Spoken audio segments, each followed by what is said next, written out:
नमस्कार, मैं हूँ आयुषी मिश्रा और आप देख रहे हैं जनहित टाइम्स। जनहित टाइम्स आज एक बार फिर से उन तमाम यंगस्टर्स के लिए खास प्रोग्राम लेकर आया है जो कि स्टार्टअप बेस्ड है।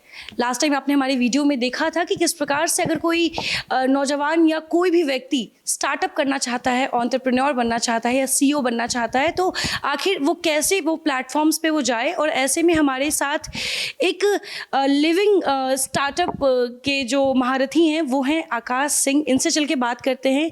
2018 में इन्होंने अपनी कंपनी की शुरुआत की और आज ये कंपनी उन तमाम ऊंचाइयों को छू चुकी है और काफ़ी अच्छा ये काम कर रहे हैं और काफ़ी इनोवेटिव है। आप इस वीडियो में आगे चल के देखेंगे। आकाश, हमारे साथ जुड़ने के लिए बहुत बहुत शुक्रिया। नमस्कार, थैंक यू। आकाश, बहुत कम एज में आप 2018 में आपने अपना स्टार्टअप स्टार्ट किया था और आज सिर्फ इंडिया में नहीं, इंडिया के बाहर भी आपकी कंपनी को पूछी जा रही है। आपने एक अलग आइडिया है जिस पे आपने काम किया, एक रिस्क लिया और आज वो सक्सेसफुल है। तो कहाँ से शुरुआत की, कैसे ये चीज़ें, ये आइडिया कैसे मिला आपको? एनर्जी इनोवेशंस की स्टार्टिंग अक्टूबर 2018 में हुई, पर उससे पहले ही इसका आइडिया आ चुका था। इसका आइडिया कैसे आया? मैं अपने दोस्तों के साथ मंदिर जाता था और मंदिर के पास में एक लेक थी जहाँ पे जाके हम लोग बैठते थे और वहाँ हम क्वालिटी टाइम स्पेंड करते थे। पर हम लोगों ने देखा कि धीरे धीरे वो लेक जो है उसका वाटर पॉल्यूटेड होता जा रहा है और अब उसके अंदर वाटर बॉडीज़ नहीं हैं। तो हमने सोचा कि ये हो क्यों रहा है, इसके पीछे कारण पता लगाने की कोशिश करी तो पता चला कि जो टेम्पल वेस्ट होता है उसमें स्पेसिफिक जो इंसेंस स्टिक के एशेस होती है वो बहुत ज़्यादा हार्मफुल होती है। वो हार्मफुल क्यों होती है? क्योंकि उसके अंदर जो बाइंडिंग मटेरियल होता है और फ्रेगनेंस मटेरियल होता है उसके अंदर केमिकल्स होते हैं और जब वो नदी में डलती है या पानी में डलती है तो वो सिगरेट की ऐश से 10 गुना ज़्यादा हार्मफुल बन जाती है और इतनी टॉक्सिक होती है कि वाटर बॉडीज़ का नर्वस सिस्टम डायरेक्टली डैमेज कर देती है। तो मैंने डिसाइड किया कि मैं ये नहीं होने दूंगा और मैंने पुजारी जी से बोला कि आप ये कचरा अब इस तालाब में मत डालिए। तो उन्होंने बोला यहाँ ना डालूँ तो कहाँ डालूँ।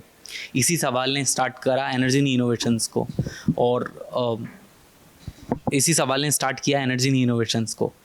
तो उससे हमने चेंज किया उसको कंक्रीट टेक्नोलॉजी में और कंक्रीट टेक्नोलॉजी से आज आप जो ये गणपति देख रहे हैं, जो भी सारी चीज़ें देख रहे हैं, वो उसी मंदिर की राख से बनी हुई है जो नदियों में पहले डलती थी और पॉल्यूशन करती थी।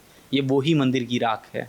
आज के टाइम पे हम लोग दिल्ली एनसीआर के तकरीबन 164 टेम्पल्स कवर कर रहे हैं। हम लोगों ने लगभग 1200 लोगों को ट्रेन किया है कि वो लोग कैसे ये बना सकते हैं। 46 जेल इनमेट्स को ट्रेन किया है जी। आकाश, आपने कहा कि आपके पास एक आइडिया आया और उस आइडिया पे आज आप काम कर रहे हो और आप इतनी खूबसूरत गणेश जी की मूर्ति आपने बनाई है। दिवाली का समय है, लेकिन जब आपके पास ये आइडिया आया तो क्या लगा था कि क्या आपको पता था कि किस प्लेटफॉर्म पे जाना है स्टार्टअप को लेके? क्योंकि अब बातें होती हैं लेकिन कुछ साल पहले तक एक बिजनेस स्टार्ट करने के लिए आपको कोई सपोर्ट नहीं था जो कि आज के टाइम में है। तो कहाँ कहाँ से आपको सपोर्ट मिला, कैसे आपका ये जर्नी स्टार्ट हुआ, किन किन जगहों पर आपने कोलैबोरेशन किया, तब जाके आप डेफिनेटली जब ये आइडिया था तो उस टाइम पे जस्ट ये आइडिया था, मतलब कोई वैलिडेशन नहीं था, होगा नहीं होगा। तो 4 चीज़ें करनी बहुत ज़रूरी होती है किसी भी आइडिया को वैलिडेट करने के लिए। पहली चीज़, हमारे पास एक जेन्युइन प्रॉब्लम होनी चाहिए और वो प्रॉब्लम सिर्फ हमारी नहीं, सभी की प्रॉब्लम होनी चाहिए। फिर उसका सॉल्यूशन ढूंढना ज़रूरी होता है। फिर उसका मार्केट वैलिडेशन करना ज़रूरी होता है, क्या लोग उसे ख़रीद रहे हैं, क्या लोगों को सच में वो चीज़ चाहिए। चौथा, उसको स्केल करना बहुत ज़रूरी होता है। तो एनर्जी के अंदर भी हम लोगों ने वो सारे स्टेप्स फॉलो किए। हम लोग को पता था कि टेम्पल वेस्ट निकल रहा है टेम्पल से, इसके स्टैचूज़ स्क्रप्चर्स बनाए जा रहे हैं, सॉल्यूशन था। आइडिया स्केल करने के लिए हम लोगों ने इसको जेल के अंदर बनाना स्टार्ट किया, तो वहाँ पे हम काफ़ी लार्ज अमाउंट में बनाने लगे। फिर हमने तो हम एक एनजीओ के थ्रू जेल के अंदर गए, वहाँ पे हमने जेल के कैदियों को ट्रेन किया और उनको ये बनाना सिखाया और उनके साथ काम स्टार्ट किया। फिर जेल के बाहर भी हम लोगों ने जो कम्युनिटीज़ होती हैं जिनके पास करने के लिए कुछ काम नहीं होता, जो रोड किनारे लोग रहते हैं, उन लोगों को इतना अच्छे से ट्रेनिंग दी हम लोगों ने, इतना अच्छे से सिखाया कि आज के टाइम पे वो लोग 1 नंबर क्वालिटी की चीज़ें बनाते हैं और वो लोग चीज़ें बना के सिर्फ हमें देते नहीं हैं, खुद से खुद भी बेचते हैं। आज के टाइम पे हमारे ट्रेनिंग प्रोग्राम्स भी चल रहे हैं जिनके थ्रू हम लोगों को ट्रेन करते हैं कि कैसे वो टेम्पल के वेस्ट से चीज़ें बना सकते हैं और उनको बना के खुद भी मार्केट में बेच सकते हैं और अगर वो नहीं भी बेच पा रहे तो हमें दे सकते हैं। दूसरी चीज़ जो आपने पूछा कि स्टार्टिंग में क्या सपोर्ट सिस्टम मिला, तो बहुत अर्ली स्टेज में डिफ़िकल्ट था लोगों को यकीन दिलाना कि ये चीज़ चल पाएगी, पर 2018 में ही हम लोगों ने इंक्यूबेशन लिया अटल इंक्यूबेशन सेंटर में, तो वो एक बहुत अच्छा सपोर्टिंग इकोसिस्टम था।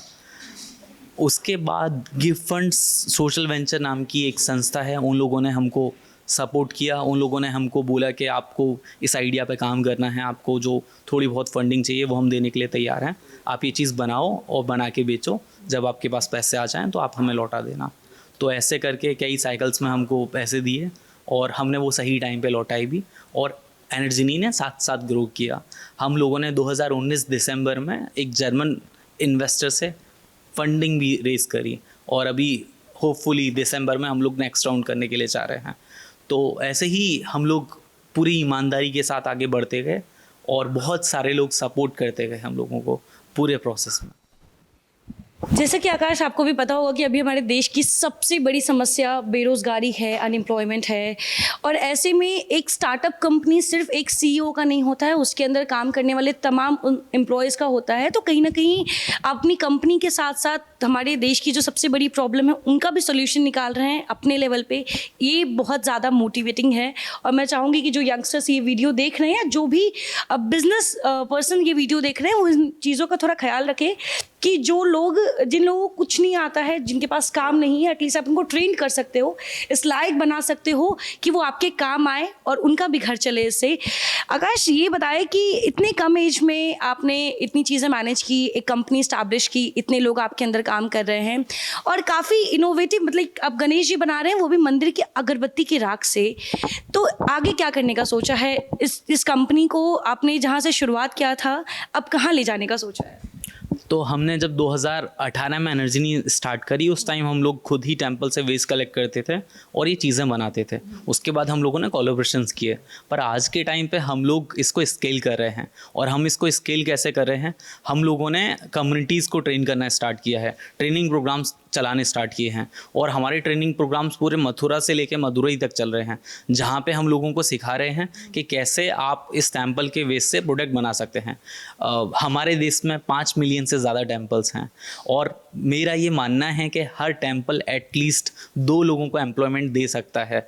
टेम्पल के अंदर इतना कचरा इकट्ठा होता है, बस उन दो लोगों के पास इतने स्किल्स होने चाहिए कि कैसे उस कचरे को यूटिलाइज़ करके उससे प्रोडक्ट बनाने हैं। तो हमारा अगले 5 साल का यही मकसद है, हम ज़्यादा से ज़्यादा लोगों को ट्रेन करें अपने ट्रेनिंग प्रोग्राम्स के थ्रू, जो वो लोग इस टेम्पल वेस्ट को यूटिलाइज़ कर सकें, ये नदियों में ना डंप हो, पॉल्यूशन ना हो, और लोगों को एक रोज़गार का ज़रिया भी मिले। आकाश, आजकल गवर्नमेंट भी स्टार्टअप्स को काफ़ी प्रमोट कर रही है, ऐसी कई स्कीम्स निकाली है जहाँ पे ऐसे यंगस्टर्स को प्लेटफॉर्म मिल रहा है। तो ऐसे में आपको किस किस प्लेटफॉर्म पे आपके काम को सराहा गया, कहाँ कहाँ आपके काम को पूछा गया, और अवार्ड्स मिले किन किन चीज़ों की, प्लीज़ बता दें। बिल्कुल बिल्कुल, गवर्नमेंट का मुझे लगता है कि काफ़ी बड़ा हाथ है आज के टाइम पे स्टार्टअप इकोसिस्टम को सपोर्ट करने के लिए। अभी लास्ट मंथ ही लखनऊ में एक इवेंट हुआ था स्टार्टअप यूपी का, जिसमें हम लोग को सेकंड रनअप का प्राइज़ मिला। उसमें पूरे यूपी से स्टार्टअप्स आए हुए थे। स्टार्टअप इंडिया भी बहुत सारे अलग अलग इनिशिएटिव्स चला रहा है स्टार्टअप्स को सपोर्ट करने के लिए, बहुत सारे इंक्यूबेशंस को सपोर्ट कर रहा है। जैसे जिस इंक्यूबेशन का मैं पार्ट हूँ, अटल इंक्यूबेशन सेंटर, वो भी नीति आयोग का ही पार्ट है, तो कहीं ना कहीं वो सेंट्रल गवर्नमेंट का इनिशिएटिव है। गवर्नमेंट की बहुत अच्छी अच्छी टैक्स पॉलिसीज़ आ रही हैं, गवर्नमेंट की मेंटरिंग पॉलिसीज़ आ रही हैं, गवर्नमेंट काफ़ी अच्छे आपको AWHO और अलग अलग क्रेडिट्स प्रोवाइड करा रही है, जहाँ से आप अपने स्टार्टअप को बहुत अच्छे से रन कर सकते हैं। तो मुझे लगता है कि अभी के टाइम पे इंडिया के अंदर एक ऐसा इकोसिस्टम है जिसमें स्टार्टअप्स आगे बढ़ सकते हैं। आप लोगों को जान के ये बड़ी आश्चर्य होगा, हमारे देश की जो पॉपुलेशन है वो लगभग 2055 तक ज़्यादातर ओल्ड हो चुकी होगी। अभी के टाइम पे हम लोग मैक्सिमम लोग यंग हैं, और हम लोग इस टाइम जब हम यंग हैं, हमें ये टाइम यूज़ करना होगा इंडिया का फ्यूचर ब्राइट बनाने के लिए। क्योंकि अगर हम लोग, इंडिया की जनरेशन ये आज नहीं कर पाई, तो फिर हम लोग दोबारा इस चीज़ को अचीव नहीं कर पाएंगे। तो ये टाइम है इसको अचीव करने का, और डेफिनेटली गवर्नमेंट भी इसमें भरपूर लगी हुई है कि इस चीज़ को कैसे आगे बढ़ाया जा सकता है। अलग अलग प्लेयर्स भी अपना इसमें रोल निभा रहे हैं इस इकोसिस्टम को बनाने में। जी। आकाश, क्योंकि आप मंदिर की अगरबत्ती के राख से आप इतनी चीज़ें बना रहे हैं, रक्षाबंधन के समय भी आपकी राखी काफ़ी फेमस हुई थी, आपके हाथों की बनी हुई काफ़ी चीज़ें फेमस थी। ऐसे में दिवाली आ गया है, दिवाली के लिए क्या कुछ स्पेशल है आपके खरीदार के लिए? आप क्या कुछ स्पेशल इस बार दे रहे हैं? सबसे पहले मैं जनहित टाइम्स को थैंक यू बोलना चाहूँगा। जो हमारा राखी का पहला इंटरव्यू हुआ था वो जनहित टाइम्स ने किया था, उसके बाद बहुत सारे हुए थे पर पहला जनहित टाइम्स ने लिया था। और आपके चैनल को दोबारा से मेरा धन्यवाद। उस इंटरव्यू की वजह से हमको काफ़ी सारे राखी के ऑर्डर्स आए और ये जान के हमारे दर्शकों को बहुत सरप्राइज़ होगा, हम लोगों ने लगभग 12 दिन के अंदर 7,500 से ऊपर राखियाँ बेची थी ऑनलाइन। 2 हफ्ते के अंदर हमें 7,500 से ज़्यादा राखियाँ बेची और वो राखियाँ टोटली मट्टी से बनी हुई थी, सॉइल राखी, देश की राखी। ऐसे ही हमारे पास दिवाली के टाइम पे ये गणपति आइडल हैं, और भी काफ़ी सारी चीज़ें हैं पर ये हमारा सबसे फेमस हॉट सेलिंग प्रोडक्ट है। तो ये हम लोगों ने लाडो करके एक ब्रांड है उससे इंस्पायर होके ये बनाई है। और जो इसको डिज़ाइन करने वाले हमारे डिज़ाइनर हैं उनका नाम है हर्ष देशवाल, जो कि हमारे मेंटर भी हैं। उन्होंने ये पूरी स्टैचू डिज़ाइन करी है बहुत अच्छे से, मतलब इसका बड़ा साइज़ डिज़ाइन किया था, उसी से इंस्पायर होके हमने ये छोटा साइज़ डिज़ाइन किया है। तो उसी से इंस्पायर होकर बनाई है और ये बहुत स्पेशल स्टैचू है। इसके हमें पूरे इंडिया से ऑर्डर्स आ रहे हैं, अलग अलग जगह से, और इतने ऑर्डर्स आ रहे हैं कि अभी के टाइम पे हम लोग आउट ऑफ स्टॉक हो चुके हैं। हमारे पास और देने के लिए इतने कम टाइम में स्टैचूज़ नहीं हैं। प्राइसिंग होगी अगर स्टैचू की बात? ये स्टैचू हम 2100 रुपीज़ में सोल्ड आउट कर रहे हैं। आपको पूरे इंडिया में कहीं भी चाहिए हम आपको विद डिलीवरी ओनली फॉर 2100। और हमारे पास कम प्राइस रेंज में भी चीज़ें हैं और ऊपर की प्राइस रेंज में भी हैं। जो हमारे प्रोडक्ट रेंज स्टार्ट होती है वो जस्ट 251 से स्टार्ट होती है और फिर 11,000 तक जाती है, जिसमें मैक्सिमम एक राम मंदिर है जिसकी 11,000 की प्राइसिंग है। जी।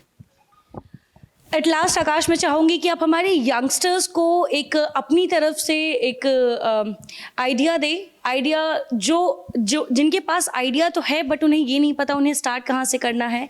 हमारे देश में चाहे वो इंजीनियरिंग बैकग्राउंड से हो, मेडिकल से हो, MBA से हो, लेकिन आजकल के यंगस्टर्स स्टार्टअप की ओर आना चाहते हैं, वो करना चाहते हैं अपना बिजनेस स्टैब्लिश, लेकिन ऐसे में उन्हें सही प्लेटफॉर्म का नहीं पता। आप लकी थे कि आपके पास इतने सही प्लेटफॉर्म्स थे आइडिया को सपोर्ट करने के लिए, लेकिन हमारे देश में अभी भी बहुत यंगस्टर्स हैं जिनके पास आइडिया तो है बट प्लेटफॉर्म नहीं है। तो एज अ मेंटोर आप क्या उन्हें गाइड करना चाहेंगे उनके आइडियाज़? आपने एक बात तो बिल्कुल सही बोली। मुझे भी अभी फील होता है कि मैं लकी था। मैं लकी था तभी मैं इथोपिया जा चुका, तभी मैंने इंडिया को UN में रिप्रेजेंट किया है, और बहुत सारी चीज़ें मुझे बहुत सारे लोगों ने बहुत प्यार दिया, बहुत सपोर्ट किया, और वो सपोर्ट भी ऐसा किया कि बदले में कुछ चाहा नहीं। हमारे पास हमारे देश में इस टाइम बहुत सारी प्रॉब्लम्स हैं, हर तरफ प्रॉब्लम्स हैं, और जहाँ भी आप जिस भी प्रॉब्लम को सॉल्व करने जाओगे तो बहुत अच्छे तरीके से कर सकते हैं। उसमें आप एक अच्छा रेवेन्यू भी जनरेट कर सकते हैं, उसमें आप लोगों की मदद भी कर सकते हैं, उससे आप स्टार्टअप भी खोल सकते हैं। दूसरा, जो हमारी जनरेशन है, हम लोग 2 चीज़ लेके बहुत परेशान रहते हैं, जो मैं भी था, कि हम लोग अभी छोटे हैं, पहले पढ़ाई कर लें या पहले 2-3 साल नौकरी कर लें या कुछ और कर लें, उसके बाद सोचेंगे। तो स्टार्ट कर देना चाहिए, इतना टाइम लेना नहीं चाहिए सोचने में। दूसरा, हम ना अपने आइडियाज़ शेयर नहीं करते लोगों के साथ। हमें लगता है हमारे आइडियाज़ कोई चोरी कर लेगा, तो ये थोड़ा सा मुझे लगता है कि आइडियाज़ ना कोई किसी का चोरी कर नहीं सकता। ये मिथ है कि हम किसी के साथ आइडिया शेयर करेंगे तो कोई चोरी कर लेगा। जो बंदा पैशनेट होगा या जो फाउंडर उसके लिए इस हद तक पैशनेट होगा तो वो ही उसको सक्सेसफुली इम्प्लीमेंट कर सकता है। मतलब आइडिया से कुछ नहीं होता, सच में सब इम्प्लीमेंटेशन से होता है, और बेस्ट तरीके से इम्प्लीमेंट वही कर सकता है जिसके पास जिसका वो खुद उस प्रॉब्लम के साथ एम्पैथाइज करेगा। वन लास्ट, अगर कोई यंगस्टर स्टार्टअप करना चाहता है तो क्या उसके डूज एंड डोंट होंगे? इट मीन्स कि क्या उसे करना चाहिए और क्या चीज़ें नहीं करनी चाहिए उसे? तो ये ना आपने काफ़ी इंटरेस्टिंग क्वेश्चन पूछा। तो मेरे ना बहुत सारे पब्लिक टॉक्स होते हैं जहाँ पे मुझे पैसे दे के बुलाया जाता है लोगों को मोटिवेट करने के लिए कि यहाँ आके इन बच्चों को मोटिवेट करो, इन लोगों को कि ये स्टार्टअप करें। पर बहुत बार ऐसा भी होता है कि लोग डिमोटिवेट हो जाते हैं, क्योंकि बहुत सारी चीज़ें जो मैंने अपनी लाइफ में फेस करी मैं वो बताता हूँ। मैं कोई एक्सपर्ट तो हूँ नहीं जो कहीं पे जाके बेस्ट चीज़ें बताऊँगा। मैं सिर्फ अपने पर्सनल एक्सपीरियंसेस शेयर करता हूँ जो मेरी लाइफ जर्नी में रहे हैं।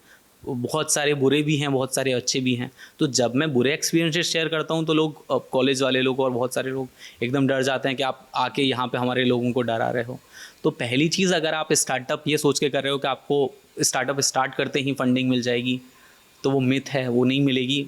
स्टार्टअप सस्टेनेबल बनाओ, वो सबसे ज़रूरी है कि आपका मंथ 1 से ही कम से कम इतना रेवेन्यू आ रहा हो जिससे आपके ऑपरेशंस चल जाएं।